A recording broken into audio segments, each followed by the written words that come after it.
Агенцијата за филм и Милчо Манчевски под лупа на антикорупцијската комисија. Чекаат извештај од државните ревизори за да одлучат дали има основ за продолжување на постапката за утврдување можни злоупотреби на средствата.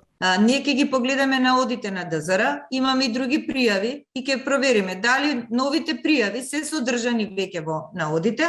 Ако се содржани, значи имаме наоди, а ако не се содржани, ќе направиме уште некои дополнителни барања за документи и истражување, па ќе видиме што ќе биде понатаму. Комисијата уште пред неколку години го отворила предметот и утврдила дека за потрошените пари за снимање на некои филмови не биле доставени финансиски извештаи пошто побарала кривично гонење на тогашниот директор, а на Заводот за ревизија му наложила да го преиспита работењето на агенцијата.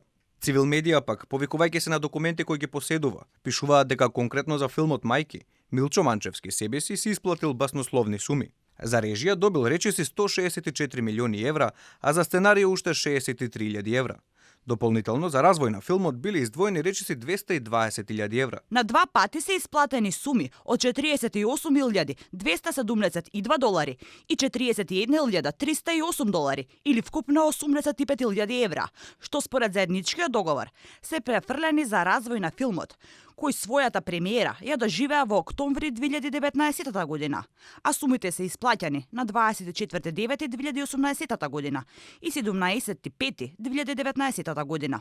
Од каде не се гледа што точно развел Манчевски. Премногу нејаснотии, а премногу пари на граѓаните се придружници на овие филмски проекти и премногу молк од институциите.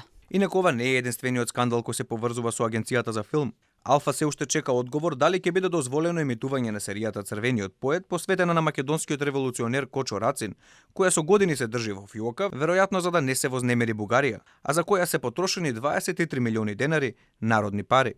Во меѓувреме продуцентот на оваа серија Владимир Анастасов продолжува да добива нови проекти, иако Црвениот поет го нема видено светлото на денот со што се изигрува договорот за државно финансирање на серијата. ТВ Алфа и официјално побара да бидат отстапени правата со оглед на тоа што агенцијата има право да ја превземе сопственоста поради неемитување на серијата. Одговор се уште нема.